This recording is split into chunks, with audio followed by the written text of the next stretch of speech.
سابق امریکی صدر ڈونلڈ ٹرمپ کے خلاف متعدد کیسز میں اس وقت تفتیش جاری ہے، لیکن ٹرمپ ان تمام الزامات کی تردید کرتے ہوئے آئے ہیں جو ان پر لگے ہیں، اور تاحال ان پر کوئی بھی کسی بھی قسم کے کیس میں فرد جرم عائد نہیں کی جا سکی۔ دوسری جانب ڈونلڈ ٹرمپ نے 2024 کے صدارتی انتخابات میں ریپبلکن امیدوار کے طور پر اپنی انتخابی مہم جاری رکھنے کے عزم کا اظہار کیا ہے۔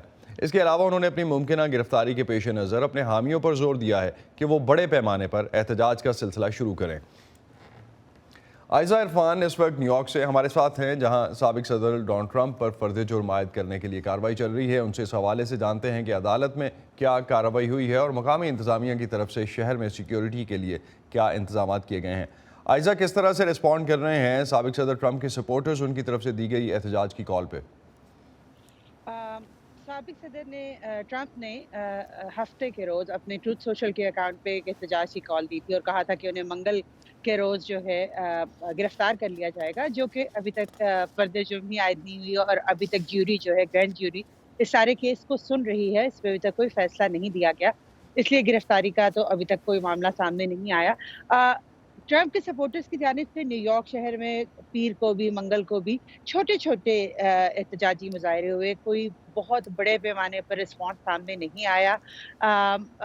کچھ ان کے اپوزیشن کے لوگ بھی کچھ مظاہروں میں شریک ہوئے، تو چھوٹے چھوٹے گروپس کی صورت میں مظاہرے ہوئے، لیکن عام طور پہ وہاں شہر میں پرسکون حالات رہے۔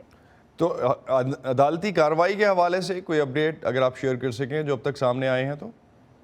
آج گرینڈ جیوری جو ہے وہ ریکنوین ہوئی ہے، وہ مزید ایویڈنس پہ غور کرے گی اور اس کے بعد وہ ووٹنگ کے ذریعے یہ فیصلہ کریں گے کہ کن دفعات کے تحت صدر ٹرمپ پہ فرد جرم عائد کی جا سکتی ہے یا نہیں کی جا سکتی۔ اور انتظامیہ کی طرف سے کس طرح کے سیکیورٹی انتظامات کیے گئے ہیں؟ کیونکہ اس سے پہلے ہم 6 جنوری کا قصہ دیکھ چکے اور اس کی وجہ سے کنسرنز ہیں ماہرین کو کہ کس طرح یہ سچویشن انفولڈ ہوگی۔ جی، ویکینڈ سے لے کے اب تک نیو یارک شہر میں انتظامیہ نے سیکیورٹی کے بہت سخت انتظامات کر رکھے ہیں، بیریکیڈز لگائے ہوئے ہیں، سڑکوں کے ارد گرد پولیس کی بھاری نفری تعینات ہے۔ اس کے علاوہ سیکرٹ سروسز اور دیگر ایجنسیز جو ہیں وہ بھی ہائی الرٹ پہ ہیں۔ پولیس کے افسران کو کہا گیا ہے کہ ہر لیول کے افسر کو اپنی کمپلیٹ وردی میں رہنا ہے اور ہر وقت ڈپلائمنٹ کے لیے تیار رہنا ہے، اور اس کے ساتھ ساتھ وہ آن لائن چیٹر جو ایسے گروپس ہیں جو جن کا تعلق 6 جنوری کے واقعات سے جوڑا جا سکتا ہے، ان کی آن لائن چیٹر، ریپبلکنز کی آن لائن گفتگو بھی مانیٹر کی جا رہی ہے کہ کسی احتجاج کی کال تو نہیں آ رہی، لیکن ابھی تک کچھ ایسا بڑا سامنے نہیں آیا۔ البتہ انتظامیہ نے یہاں بھی لوگوں کو یہ کہا ہے کہ اگر آپ کسی قسم کے پروٹیسٹ کے لیے جمع ہونا چاہتے ہیں تو ضرور جمع ہوئیے، لیکن کوئی کسی قسم کا اسلحہ کیری نہیں کر سکتا یہاں شہر میں۔ بہت شکریہ عائزہ، آپ ہمیں اپڈیٹ کر رہی تھی نیو یارک سے صدر ٹرمپ کے حوالے سے جو اس وقت ان کو انڈائٹ کرنے کے لیے کارروائی چل رہی ہے اور ان کے سپورٹرز کا کیا رسپانس ہے۔ سابق امریکی صدر ڈونلڈ ٹرمپ پہلے ایسے امریکی صدر ہوں گے جن کے خلاف ان کے دور صدارت میں 2 دفعہ مواخذے کی کارروائی ہوئی، اور اب ان کے خلاف چلنے والے ایک کیس میں ممکنہ طور پر فرد جرم عائد کیے جانے کے امکانات بھی ہیں۔ اس پر امریکہ کے سیاسی رہنماؤں کا کیا رد عمل ہے، آئیے جانتے ہیں۔